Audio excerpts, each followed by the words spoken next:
Bonjour à tous, je vous retrouve aujourd'hui pour le tirage des cartes du 12 mars. On est le 12 mars au moment où je fais le tirage, mais je pense que ça va annoncer les énergies tout simplement de la semaine à venir. Donc c'est très intéressant d'avoir quand même une vidéo à ce sujet pour être un peu mieux préparé, j'ai envie de dire, à ce qui va nous porter ou nous freiner.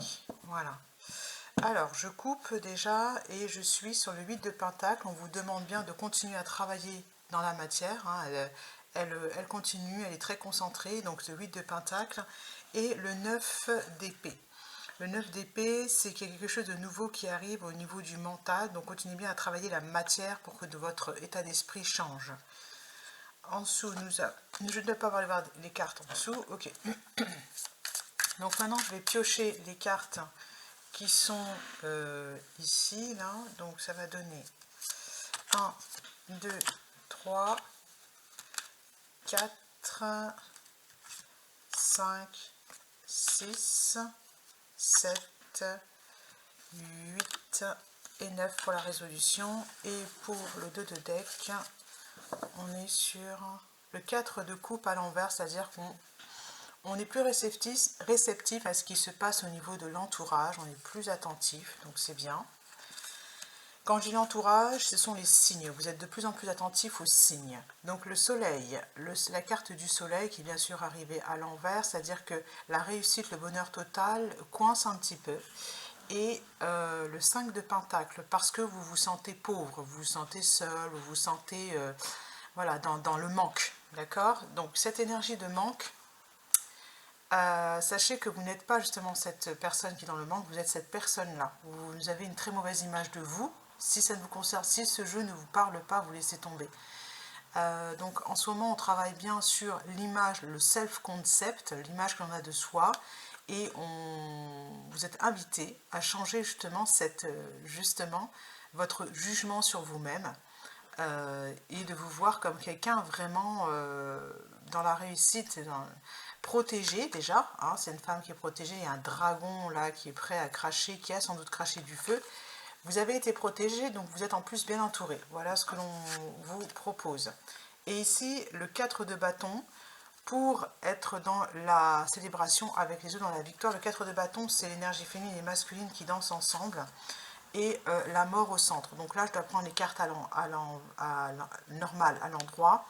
Le 4 de bâton, ça va se transformer en fait, cet état d'esprit de manque, je ne suis pas avec les autres, etc., etc., je ne suis pas comme les autres. Et ici, c'est l'as de bâton. Ce qui vous manque, c'est l'idée, l'inspiration personnelle, la nouvelle idée, la nouvelle action, le nouveau comportement. Et les énergies là qui vont vous porter sont celles-ci. Le 6 de Pentacle, c'est une excellente carte, hein, c'est-à-dire qu'il faut donner pour recevoir et accepter de recevoir pour donner. Donc, donner pour recevoir, oui. Le hiérophante, il y a une leçon de sagesse en fait derrière tout ça, c'est la maîtrise de quelque chose. Et le 5 de bâton, elle revient souvent le 5 de bâton, je trouve, dans le jeu, c'est le fait de faire mais avec difficulté, c'est-à-dire que tout le monde se dispute hein, sur la carte, elles ne sont pas d'accord, il y en a une qui se dispute avec l'autre, etc. Tout le monde se dispute, donc c'est vraiment problématique, même les chats ne sont pas d'accord, il y en a un qui cherche des poux à un autre, il fait le dos rond, etc. Donc il y a une mauvaise ambiance pour parler plus clairement. Donc, ouais, on n'est pas dans quelque chose d'hyper joyeux là par contre. Mais j'ai bien cette mort au centre qui nous annonce donc un renouveau, une renaissance, une transformation. Je vais recouvrir les cartes. Je viens recouvrir la carte de Hiérophante, qui est la leçon de sagesse à appliquer. Clairement, c'est celle de donner pour recevoir, d'accord? Mais c'est surtout que vous avez le droit de recevoir sans raison. Vous n'êtes pas obligé d'être même si vous êtes cette personne qui a besoin d'aide, qui est dans le besoin, vous allez recevoir. Vous n'êtes pas obligé d'être quelqu'un de spécial, vous voyez. Et là, j'ai le 3 de bâton, voilà, 3 de bâton et la lune. C'est-à-dire que la magie opère, mais lentement. Et oui, vous devez travailler sur votre image et voir la beauté du monde, la beauté de la nature, voilà, la beauté de l'humanité. Voilà ce que vous êtes invité à travailler cette semaine, la beauté de l'humanité, la beauté de l'humain. Voilà. Et puis j'entends beaucoup l'étranger. L'étranger, Parce que cette carte-là aussi, elle parle de celui de l'étranger pour moi. Et l'étranger n'est pas un problème. Voilà. Au contraire, il va venir apporter un éclairage, un enrichissement. Il va vous donner quelque chose de magnifique, le 8 d'épée. Le fait de se sentir prise au piège, c'est-à-dire qu'on se sent coincé hein, sur celle-ci. Ça, c'est votre état d'esprit, votre mental. Et on vous dit que 5 d'épée, même si vous faites de manière maladroite, continuez de passer à l'action. Vous avez l'impression d'être maladroit, de ne pas bien faire les choses, de ne pas connaître la recette, de mal vous y prendre. En fait, il y a un état d'esprit un petit peu négatif. Et vous êtes amené à trancher, à couper avec ça. Et la corde, elle est presque tranchée là. Il ne manque pas grand-chose. Voilà.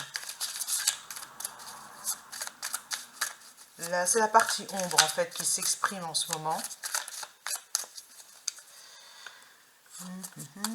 Je vais prendre un autre jeu pour clarifier le mental. Au niveau du mental, je vais prendre les Gardiennes du Ciel, qui est un jeu vraiment splendide, parce qu'il y a une phrase mantra très intéressante à avoir. Donc pour ça, c'est terminé.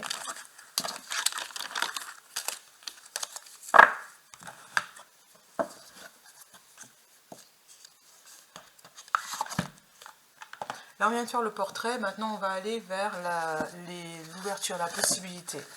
À quoi dois-je m'ouvrir pour transformer les choses hein, puisque vous avez la clé, en fait.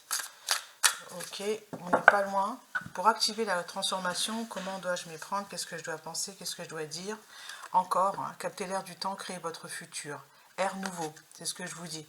C'est que vous devez comprendre que les choses sont en train de se transformer, qu'on est sur une nouvelle ère. Air nouveau, je vais prendre celle-là qui voulait venir. C'est plonger dans la nuit pour renaître. Voilà.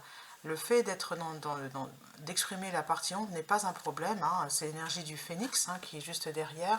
C'est la résilience. C'est l'énergie de la résilience qui se met en marche. Hop, je vais en prendre une autre. Eau de vie. Eau de vie. Tiens, c'est marrant ça.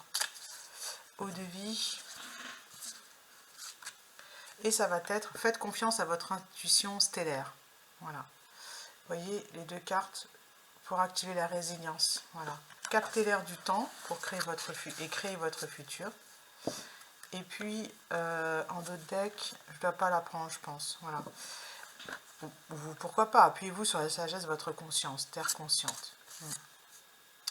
Et regardez, on a c'est derrière, retrouvez la voie de l'émerveillement et la sobriété. Questionnez votre vision du bonheur. Voilà, comment vous percevez l'humanité, voilà, etc. On est sur quelque chose de très spirituel, mais nécessaire. L'ère du Verseau, donc je crois que je l'ai vu, l'ère du Verseau, elle est là.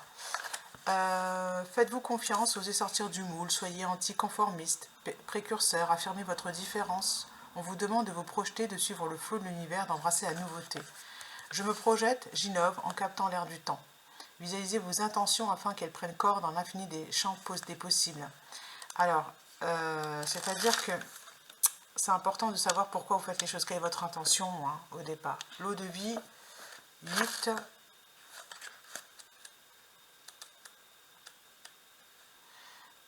C'est j'expérimente pleinement la richesse de ma vie. Voilà, c'est ce que je vous dis, c'est la richesse. Vous vous voyez pauvre alors que votre vie est riche. J'expérimente la richesse de ma vie.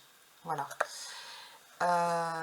Embrassez dès à présent le renouveau en ayant le courage, encore une fois on vous parle de renouveau, hein, en ayant le courage de vous remettre en question.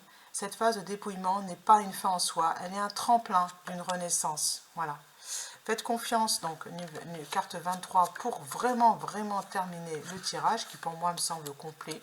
Il va falloir vous remettre en question, on n'aime pas l'entendre, mais c'est comme ça. Je connais déjà le chemin, voilà, vous savez déjà. Hein, remettez-vous... la fine voix de votre âme est fluide, l'intuition est pensée spontanée, inspiration soudaine, l'énergie est limpide. C'est vraiment, là, tac, maintenant, qu'est-ce que j'ai envie de faire? Et surtout, vous ne court-circuitez pas avec le mental. Et lancez-vous, agissez. Agissez selon votre flamme. Voilà, votre flamme intérieure. C'est le feu printanier. Hein, c'est vraiment la carte qui viendrait en conclusion. On est bien là-dedans, dans le feu printanier. J'espère que ce tirage vous a plu. Sachez qu'en fait vous avez des opportunités, vous êtes porté par les énergies, on va vous donner des signes, on va vous accompagner, votre voix intérieure, votre flamme intérieure, votre intuition vous porte, donc écoutez vos élans du cœur. À bientôt.